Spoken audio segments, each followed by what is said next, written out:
बातमी आहे कोकणातली रिफायनरी संदर्भात। रिफायनरी कोकणातच होणार असा निर्धार राणेंनी केलेला आहे आणि वैभव नाईक यांनी नारायण राणे यांच्यावर पलटवार केलेला आहे। त्यामुळे बारसू रिफायनरीचा वाद आता पुन्हा पेटलाय।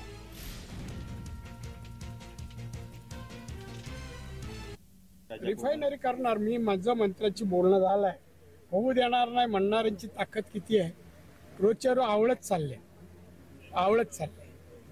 त्यामुळे त्यांनी चिवचिव करू नये आणि त्यांना सांगा लोकहितासाठी, लोक कल्याण, इतकी बेकारी दूर करण्यासाठी, इथल्या पर कॅपिटल इन्कम वाढण्यासाठी आणि देशाच्या अर्थव्यवस्थेत वाढीसाठी भर पडावी या दृष्टीने कोणीही व्यत्यय आणण्याचा प्रयत्न करू नका आणि म्हणून तो प्रकल्प आम्ही रत्नागिरीतच आणणार।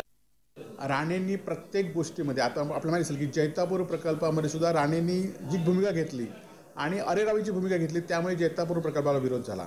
आता बारसूमध्ये खरं तर त्यांचे मुलगे जेव्हा काँग्रेसमध्ये होते तेव्हा बारसू प्रकल्पाला विरोध करण्याचे, जैतापूर प्रकल्पाला विरोध करण्याचं काम नारायण यांचे सुपुत्रांनीच केलेलं आहे आणि त्यामुळे आज सत्ता बदलली की मी हे करू शकतो, सत्तेच्या दबावाखाली कोणाला तरी खुश करण्यासाठी करू शकेल।